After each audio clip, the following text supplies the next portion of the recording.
ಒಂದು ಕಡೆ ನಾಡಹಬ್ಬ ದಸರೆಯ ಸಡಗರ ಸಂಭ್ರಮ ಜೋರಾಗಿದ್ದರೆ ಮತ್ತೊಂದು ಕಡೆ ಮೈಸೂರು ಅರಮನೆಯಲ್ಲಿ ರಾಜಪರಂಪರೆಯ ದಸರಾ ಕಾರ್ಯಕ್ರಮಗಳು ಆರಂಭವಾಗಿದೆ. ದಸರಾ ಅಂದರೆ ತಟ್ಟ ನೆನಪಾಗುವಂಥದ್ದು ಗತಕಾಲದ ವೈಭವ, ರಾಜರ ಆಳ್ವಿಕೆಯ ಪರಂಪರೆಯ ಪೂಜಾ ಕೈಂಕರ್ಯಗಳು.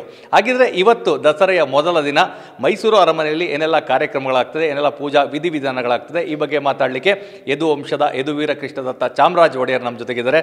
ಒಂದು ಕಡೆ ನಾಡಹಬ್ಬ ದಸರೆಯ ಸಡಗರ ಸಂಭ್ರಮ ಜೋರಾಗಿದೆ, ಮತ್ತೊಂದು ಕಡೆ ಅರಮನೆಯಲ್ಲಿಯೂ ಸಹ ರಾಜಪರಂಪರೆಯ ದಸರಾ ಆಚರಣೆಗಳು ಇವತ್ತಾಗ್ತದೆ. ಏನೆಲ್ಲ ಪೂಜಾ ಕೈಂಕರ್ಯಗಳು ಇವತ್ತಿನ ವಿಧಿವಿಧಾನದಲ್ಲಿ ಇರುತ್ತೆ? ಈಗಾಗಲೇ ಪಾಡ್ಯದ ದಿನ ನಮ್ಮ ಪೂಜೆ ಎಲ್ಲ ಪ್ರಾರಂಭ ಆಗೋದು. ಎಣ್ಣೆ ಶಾಸ್ತ್ರ, ನಂತರ ಒಂದು ಚಾಮುಂಡೇಶ್ವರಿ ಪೂಜೆ, ನಂತರ ಕಂಕಣಧಾರಣೆ, ನಂತರ ಸಿಂಹಾಸನಾರೋಹಣ. ಅದಾಗಿದ ನಂತರ ಏನು ಸಾಯಂಕಾಲ ದರ್ಬಾರ್ ಇರುತ್ತೆ, ಮಹಾಮಂಗಳಾರತಿ ಇರುತ್ತೆ ತಾಯಿದು. ಅದಕ್ಕೆ ಮುಂಚೆನೂ ಕೂಡ ಒಂದು ಪೂಜೆ ಇದ್ದೇ ಇರುತ್ತೆ. ಸೊ ನಿತ್ಯ ಒಂದು 4:30-5 ಗಂಟೆ ಕಾಲದ ಪೂಜೆ ಇರುತ್ತೆ ಬೆಳಗ್ಗೆ. ನಂತರ ಮಹಾಮಂಗಳಾರತಿ, ಸಾಯಂಕಾಲ ತಿರ್ಗಾ ಪೂಜೆ ಆಗಿ ದರ್ಬಾರಾಗಿ ನಂತರ ಮಹಾಮಂಗಳಾರತಿ ಆಗುತ್ತೆ. ಇದು ನಿತ್ಯ ಆಗುವಂಥದ್ದು ಪದ್ಧತಿ. ಪ್ರಮುಖವಾಗಿ ಕಂಕಣಧಾರಣೆ ಬಗ್ಗೆ ಸಾಕಷ್ಟು ಎಲ್ಲರಿಗೂ ಸಹ ಕುತೂಹಲ ಇರುತ್ತೆ. ಕಂಕಣಧಾರಣೆ ಆದ ನಂತರ ಶುಭ ಕಾರ್ಯಗಳಾಗುವಂಥದ್ದು ಅಥವಾ ಹೇಗೆ ಅಂತ? ಆದ್ರೇನು ಅದಕ್ಕೂ ಶುಭ ಕಾರ್ಯ ಅದು ಪ್ರಕ್ರಿಯೆ ಅಷ್ಟೇ.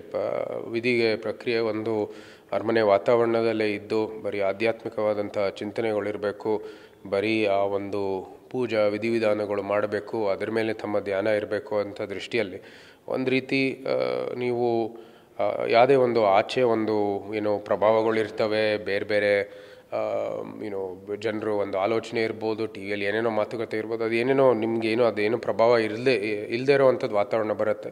ಸಾಂಕೇತಿಕವಾಗಿ ಅದು ಕಂಕಣ ಅದರಿಂದ ರಕ್ಷಣೆ ಕೊಡುವಂಥದ್ದು ಒಂದು ವಿಧಿ. ಅದು ನೀವು ಕೂಡ ಪಾಲಿಸಬೇಕಾಗಿದೆ. ನಾವೆಲ್ಲರೂ ಸಾಮಾನ್ಯರು ನೋಡಿ, ರಾಜರು ಕೂಡ ಹಿಂದೆ ಕಂಕಣ ಕಟ್ತಿರೋ ಉದ್ದೇಶ ಏನಂದರೆ ಸಾಮಾನ್ಯವಾಗಿ ನಿತ್ಯ ನಾವು ಸಾಮಾನ್ಯ ಕೆಲಸದಲ್ಲೇ ನಾವು ಮುಂದುವರಿತಾ ಇದ್ವಿ. ಅಂದರೆ ನಾವೆಲ್ಲ ಇದು ರಾಜಕೀಯ ಕುತಂತ್ರಗಳಿರ್ಬೋದು, ಅಂದಿನ ಕಾಲದಲ್ಲಿ ರಾಜ್ಯಕ್ಕೆ ಏನು ಅವರ ಒಂದು ಪದವಿಗಿರ್ಬೋದು, ಅವರ ಒಂದು ಸ್ಥಳಕ್ಕಿರ್ಬೋದು, ಅದರದ್ದು ಕೆಲವು ಪಿತೂರಿಗಳು ನಡೀತಾ ಇದ್ದವು. ಇದೆಲ್ಲನೂ ಕೂಡ ಎದುರಿಸುವಂಥದ್ದು ಸಹಜವಾಗಿ ಅದು ಇದ್ದೇ ಇತ್ತು.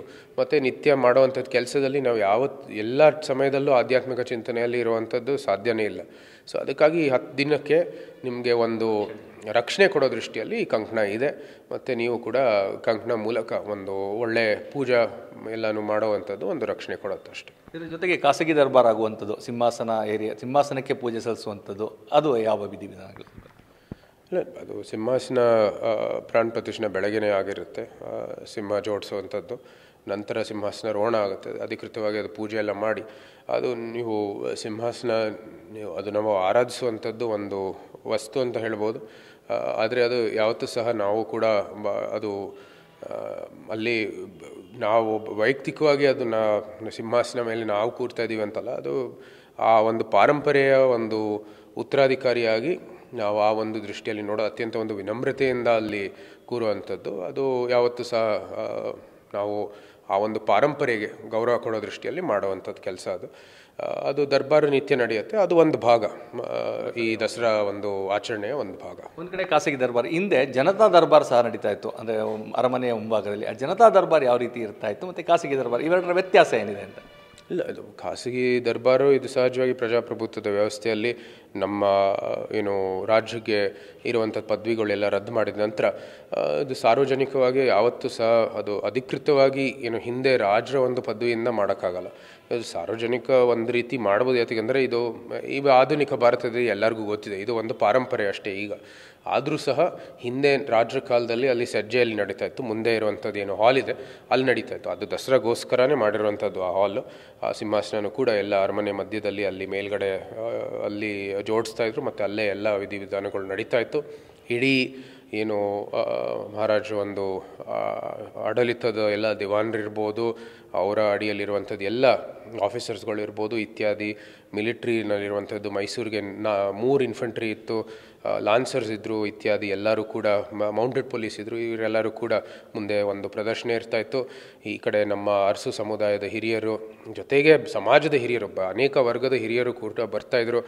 ಡಾಕ್ಟರ್ BR ಅಂಬೇಡ್ಕರ್ ಅವರು 30ರಲ್ಲೇ ಮೈಸೂರು ದರ್ಬಾರ್ ಹೋಗಲಿದ್ರು. ಯಾಕೆಂದರೆ ದಲಿತರಿಗೂ ಕೂಡ ಅವಕಾಶ ಮಾಡಿಕೊಟ್ಟಿದ್ರು ದರ್ಬಾರಲ್ಲಿ ಬಂದು, ಅವರ ದಲಿತಿನ ಸಮುದಾಯದ ಪ್ರಮುಖರು ಬಂದು ನೀವು ಪಾತ್ರ ಆಗಬೇಕು ಅಂತ ಹೇಳಿ ಅವರು ಅಲ್ಲಿ ಬಂದು ಸೇರಿದರು. ಸೊ ಇಂಥ ಎಲ್ಲ ಸಮುದಾಯದ ಹಿರಿಯರು ಬರ್ತಾಯಿದ್ರು. ಇಂಥ ಒಂದು ವೇದಿಕೆ 10 ದಿನದಲ್ಲಿ ಎಲ್ಲ ಸಮುದಾಯದ ಪ್ರತಿನಿಧಿಗಳು ಬಂದು ಭಾಗವಹಿಸ್ತಾಯಿದ್ರು. ಇಡೀ ಒಂದು ಸರ್ವ ಜನಾಂಗದ ಪ್ರತಿನಿಧಿಗಳು ಬಂದು ಈ ಕಾರ್ಯಕ್ರಮದಲ್ಲಿ ಭಾಗವಹಿಸ್ತಾಯಿದ್ರು. ಅದೇ ರೀತಿ ದರ್ಬಾರ್ ನಡೀತಾ ಇತ್ತು ಮತ್ತು ಸಾಂಸ್ಕೃತಿಕ ಕಾರ್ಯಕ್ರಮಗಳು ಆಗ್ತಾಯಿತ್ತು. ನಮ್ಮ ಮದುವೆ ಟೈಮಲ್ಲಿ ತಾವೆಲ್ಲರೂ ವೀಕ್ಷಿಸ್ಬೋದು. ಆ ಒಂದು ಸ್ಟೇಜು ಕೂಡ ಎತ್ತು ಲಿಫ್ಟಲ್ಲಿ ಎತ್ತಿ ಅವರು ಅಲ್ಲಿ ಹಾಕಿದ್ರು. ನಮ್ಮ ಇವರು ವೀಣೆ ಮಂಜುನಾಥ್ ಅವರೆಲ್ಲರೂ, ಡಾಕ್ಟರ್ ಮಂಜುನಾಥ್ ಬ್ರದರ್ಸು ಎಲ್ಲ ಅವರು ಹಾಡಿದರು, ವೀಣೆ ಬ್ರದರ್ಸು ಮೈಸೂರು. ಸೊ ಅದೇ ರೀತಿ ಅಲ್ಲಿ ನಿತ್ಯ ಅದು ಎತ್ತಾಯಿದ್ರು. ಅಲ್ಲಿ MS ಸುಬ್ಬಲಕ್ಷ್ಮಿ ಅವರು ಇಂಥ ಬಹಳ ಮಹಾನ್ ಕಲಾವಿದರು ಅಲ್ಲಿ ಬಂದು ತಮ್ಮ ಪ್ರದರ್ಶನ ಮಾಡ್ತಾಯಿದ್ರು.